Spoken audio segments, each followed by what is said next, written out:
शिवाजी का जन्म 19 फरवरी 1630 को शिवनेरी दुर्ग में हुआ था। उनके पिता शाहजी राजे भोंसले एक शक्तिशाली सामंत राजा एवं कुर्मी कुल में जन्मे थे।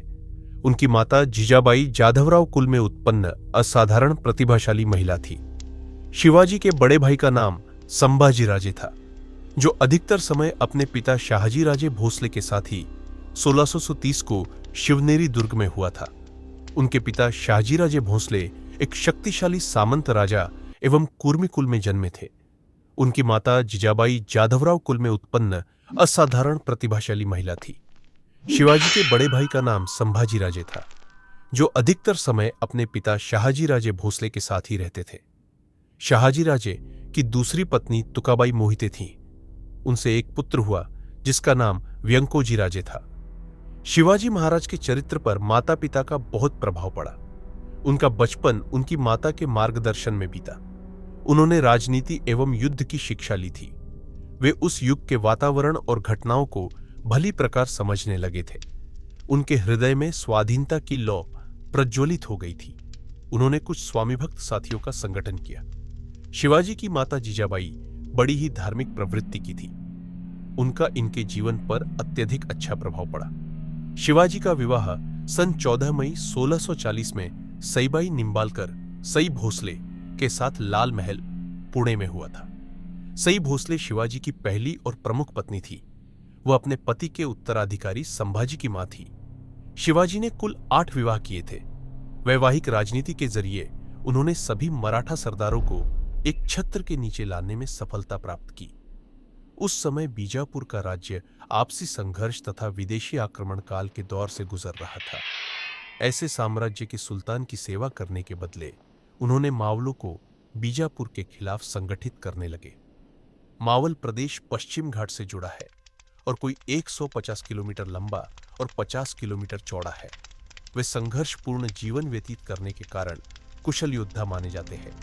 इस प्रदेश में मराठा और सभी जाति के लोग रहते हैं। शिवाजी महाराज इन सभी जाति के लोगों को लेकर मावला नाम देकर सभी को संगठित किया और उनसे संपर्क कर उनके प्रदेश से परिचित हो गए थे। मावल युवकों को लाकर उन्होंने दुर्ग निर्माण का कार्य आरंभ कर दिया था। मावलों का सहयोग शिवाजी महाराज के लिए बाद में उतना ही महत्वपूर्ण साबित हुआ जितना शेरशाह सूरी के लिए अफगानों का साथ। उस समय बीजापुर आपसी संघर्ष तथा मुगलों के आक्रमण से परेशान था। बीजापुर के सुल्तान आदिल शाह ने बहुत से दुर्गों से अपनी सेना हटाकर उन्हें स्थानीय शासकों या सामंतों के हाथ सौंप दिया था। जब आदिल शाह बीमार पड़ा तो बीजापुर में अराजकता फैल गई और शिवाजी महाराज ने अवसर का लाभ उठाकर बीजापुर में प्रवेश का निर्णय लिया।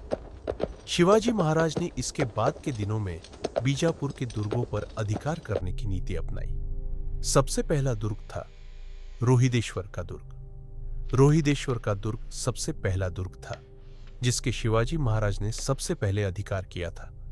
उसके बाद तोरणा का दुर्ग, जो पुणे के दक्षिण पश्चिम में 70 किलोमीटर की दूरी पर था। शिवाजी ने सुल्तान आदिल शाह के पास अपना दूत भेजकर खबर भिजवाई कि वे पहले किलेदार की तुलना में बेहतर रकम देने को तैयार है और यह क्षेत्र उन्हें सौंप दिया जाए।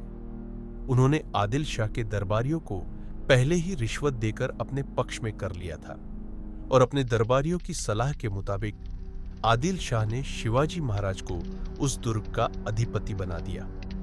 उस दुर्ग में मिली संपत्ति से शिवाजी महाराज ने दुर्ग की सुरक्षात्मक कमियों की मरम्मत का काम करवाया।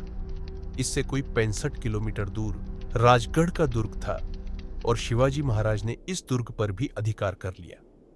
शिवाजी महाराज की इस साम्राज्य विस्तार की नीति की भनक जब आदिल शाह को मिली तो वह क्षुब्ध हुआ। उसने शाहजी राजे को अपने पुत्र को नियंत्रण में रखने को कहा।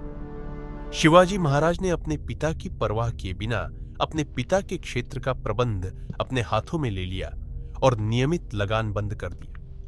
राजगढ़ के बाद उन्होंने चाखन के दुर्ग पर अधिकार कर लिया और उसके बाद कोंडना के दुर्ग पर अधिकार किया। परेशान होकर सबसे काबिल मिर्जा राजा जयसिंह को भेजकर शिवाजी के 23 किलों पर कब्जा किया। उसने पुरंदर के किले को नष्ट कर दिया। शिवाजी को इस संधि की शर्तों को मानते हुए अपने पुत्र संभाजी को मिर्जा राजा जयसिंह को सौंपना पड़ा। बाद में शिवाजी महाराज के मावला तानाजी मालुसरे ने कोंढाणा दुर्ग पर कब्जा किया, पर उस युद्ध में वह वीरगति को प्राप्त हुआ।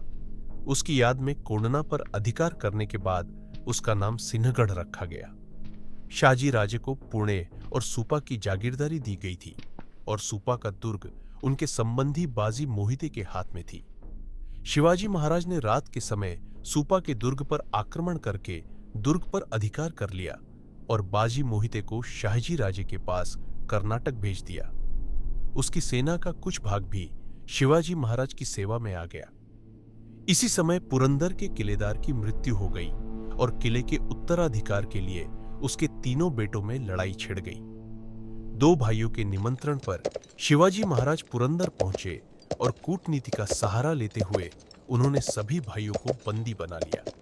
इस तरह पुरंदर के किले पर भी उनका अधिकार स्थापित हो गया। 1647 ईस्वी तक वे चाखन से लेकर नीरा तक के भूभाग के भी अधिपति बन चुके थे। अपनी बड़ी सैनिक शक्ति के साथ शिवाजी महाराज ने मैदानी इलाकों में प्रवेश करने की योजना बनाई। एक अश्वारोही सेना का गठन कर शिवाजी महाराज ने आबाजी सोंदेर के नेतृत्व में कोंकण के विरुद्ध एक सेना भेजी।